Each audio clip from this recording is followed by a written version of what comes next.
Today's video is brought to you by Magic Spoon. Now, if you've watched this channel for a while, you'll know that I'm a fan of cereal because cereal is great, obviously, but it's not always great for you. There were several years where I just never ate cereal because, well, it just has too much sugar and I don't need that in my life. Look, I don't have the healthiest diet in the world, but generally I keep in okay shape by just not eating tons of unnecessary sugar.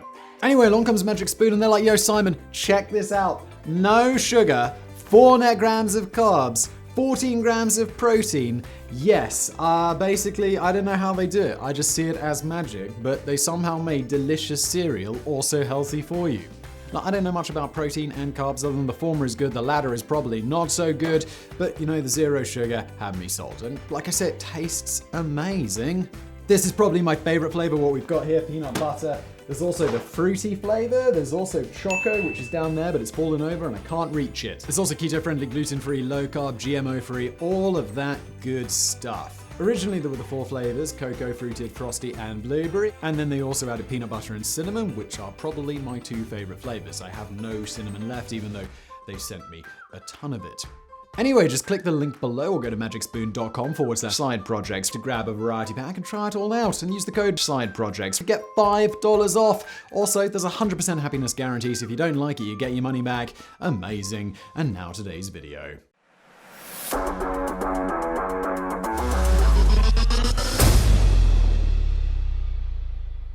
A faded cartoon mural overlooking an abandoned playground, rusty commercial fishing boats protruding from shimmering sand, a mysterious unmanned radio station emitting staticky broadcasts to non-existent listeners, yellowish-brown anthrax-laden clouds hovering over the lifeless waters of a vanishing inland sea, cracked portraits of Marx and Lenin hanging limply in tattered frames. Ladies and gentlemen, welcome to Vozrozhdeniya Island. Surrounded by endless stretches of stark rock and scrub between Kazakhstan and Uzbekistan in what was once the southwest corner of the USSR, despite these dramatic images, Vozrozhdeniya Island isn't an abandoned set from a dystopian thriller or an epic sci-fi trilogy. Instead, it was once home to a super pathogen lab of truly frightening proportions.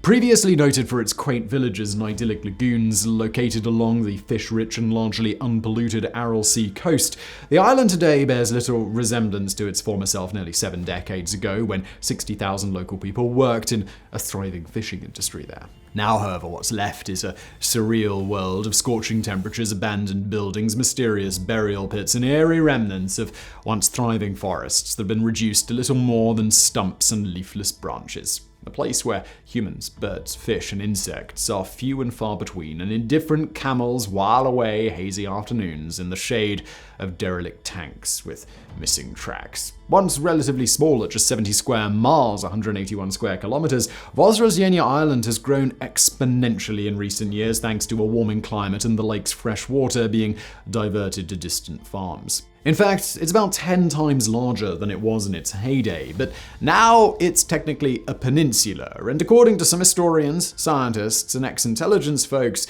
it may also be one of the most toxic, dangerous, and deadliest places on Earth.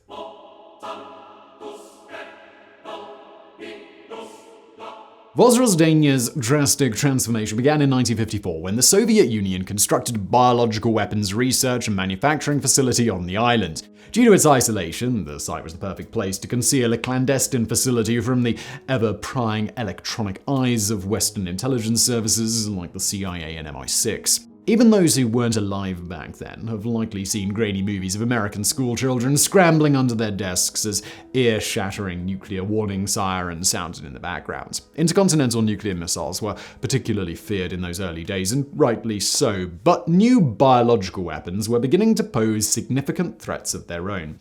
In a country full of little-known and enigmatic installations, Vozrozhdeniya Island was where many new weapons were developed and produced, and as such, it was among the Soviet Union's most secretive sites. A place where government chemists and geneticists cooked up monstrous batches of super-lethal pathogens to add to their Cold War arsenals of tanks, jets, ships, and ICBMs. Thanks to rumor, good old-fashioned misinformation, and its largely inaccessible location, the site's mystique has grown steadily, and many of its secrets have remained, well, secrets. Although they probably knew about the facility even before Francis Gary Powers' high-flying U-2 spy plane was shot down in early May of 1960, the CIA officially took aerial photographs of the island for the first time in 1962. The remarkably clear pictures revealed that, unlike other islands in the area that had boat docks and fish processing facilities, Vozrozhdeniya Island had barracks, labs, guard posts, and a rifle range. There were also official-looking, think communist architecture, research buildings, animal pens, and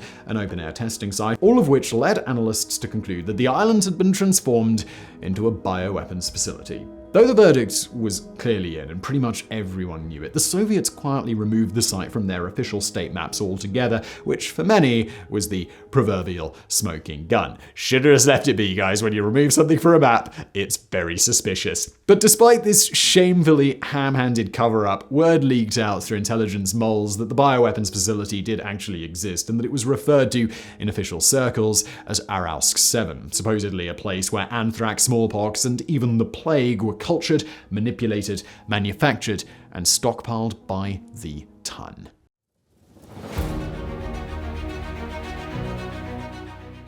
For decades, foreign intelligence analysts knew that the site existed, but there was little they could do other than view images taken from miles above the Earth by spy planes and satellites. Then, everything changed when the island was abandoned shortly after the Soviet Union collapsed in the early 90s. Nearly overnight, the once mighty superpower's defense budget dried up, which meant that thousands of workers who'd once been paid regularly suddenly found themselves out of jobs and money. Unsurprisingly, dozens of formerly top-secret bases fell on hard times. Some die-hard patriots stood by their posts, but eventually even the most dedicated packed up and headed home. In many cases, what they left behind were dilapidated nuclear subs, intercontinental ballistic missiles in rain-flooded silos, and scary facilities like Vozrozhdeniya Island, which may be as deadly as, well, all of the rest of them put together.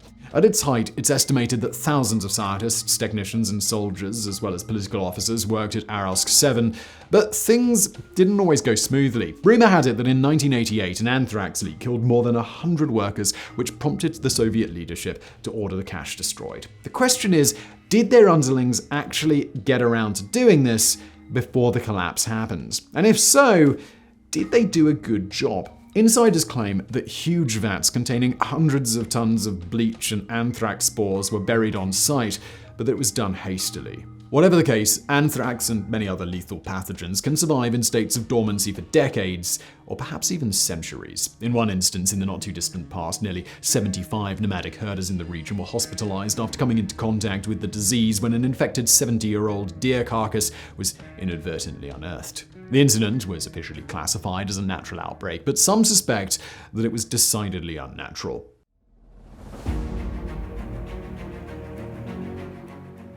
Though it wasn't the only pathogen produced on the island, anthrax may be the deadliest because it's so difficult to protect against. It can be ingested and simply carried on the skin, and it's relatively common among herbivores like horses, sheep, cattle, and goats, and it can be transmitted to humans from these hosts. Once infected, symptoms may or may not show up quickly, but when they do, they typically include diarrhea, vomiting, respiratory issues, and both internal and external bleeding caused by horrific lesions. However, contracting anthrax by inhalation is even worse, because in the lungs and lymph nodes, the spores grow and multiply more quickly, after which they enter the bloodstream. The whole process can take days, weeks, or even months, but in the end, nearly 8 out of every 10 people who contract the disease die from it. That said, the man-made strains produced at Aralsk 7 were far worse. Soviet scientists used vast quantities of natural anthrax, which they modified to produce variants which were resistant to antibiotics and vaccines. In addition, the spores in this and other new superstrains are up to 20 times smaller than naturally existing anthrax. By downsizing the spores, the incidence of infection via inhalation grew exponentially, making the weaponized disease far more deadly, and this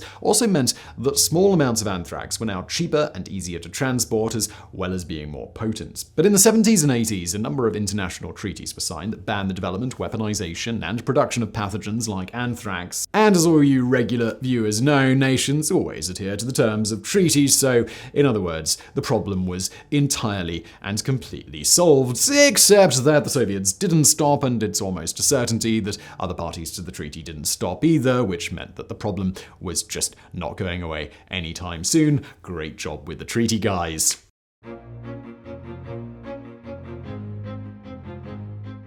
Though it has remained largely undisturbed over the years, Vozrozhdeniya Island has been stripped of nearly anything with scrap value, including steel, aluminium, and copper. The locals know the risk, but as they say, times are tough and everyone needs to eat. In addition to these unofficial visitors, the island has been visited officially at least twice since being abandoned. The first privately funded expedition got underway in 2005 when British geographer and journalist Nick Middleton put together a team from Oxford University to explore the site.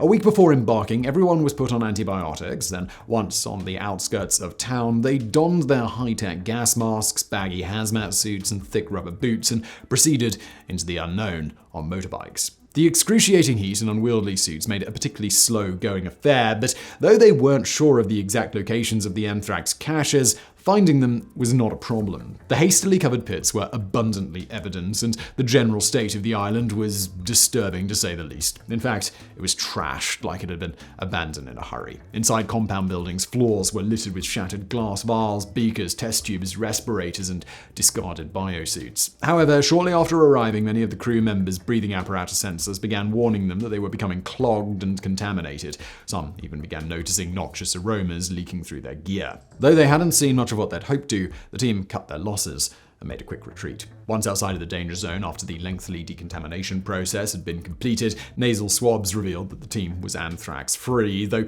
if they'd stuck around any longer, things could have turned out differently. The United States also sent a team of specialists because in the years after the Soviet Union's collapse, fears mounted that terrorist organizations flush with illicit cash would eventually be able to get their hands on weaponized pathogens like anthrax, thereby leveling the playing field against larger military powers like America and Britain. To make a long story short, scientists on the advanced team discovered a lot of valuable anthrax on and around the islands, and after a little political wrangling, the US government pledged the princely sum of $6 million to clean the facility up once and for all. It wasn't exactly a lot of money for such an undertaking, but it was exactly $6 million more than the Russians had pledged. Thankfully, however, local labor and equipment were cheap, and despite the fact that the project would require unearthing the stockpiles, digging a number of new trenches, lining them with special plastic, dousing them with thousands of pounds of powdered bleach, and sealing and reburying them, the plan went ahead. So heavy equipment was rented, and more than 100 local workers were hired, and after steeping in the disinfected slurry for nearly a week, tests showed that no viable spores remained in any of the exposed pits. All told, the project took nearly 4 months to wrap up, and at least for the time being, much of the island's anthrax was relatively safe. As they say, all's well that ends well, but neither the story nor the danger end there, because the Soviets also carried out open-air testing on site for nearly half a century, which means that deadly anthrax spores were distributed far and wide by both wind and water. Sadly, that portion is impossible to measure, collect, or neutralize, and scientists theorize that altogether it can measure in the tons. In addition, the mass burial pits used to dispose of the bodies of the poor animals exposed to anthrax and other agents were never treated or sealed properly. The carcasses themselves probably number in the hundreds, and it's likely that their tissues have been preserved in mummy-like states, buried in the hot and arid climate. If, or perhaps when, they're inadvertently unearthed by wind or flood, the spores could once again become active, spread quickly, and kill anything they come into contact with. Thankfully, since the recyclables are long gone, most locals steer well clear of the islands. It's an out-of-the-way location, which means that it's not likely to just be stumbled upon. As for the plague, the Soviets were working on weaponizing it too, but since there aren't any official records, nobody really knows how far they got and what they did with the material they did produce. In the end, much of it is still up in the air, both figuratively and terrifyingly, quite literally. Ironically, in English, Vozrozhdeniya roughly translates into rebirth, which hopefully isn't an ominous sign of things to come for what may be the largest stockpiles of anthrax in the world. So I really hope you found that video interesting. If you did, please do hit that thumbs up button below. Don't forget to subscribe, and as always, thank you for watching.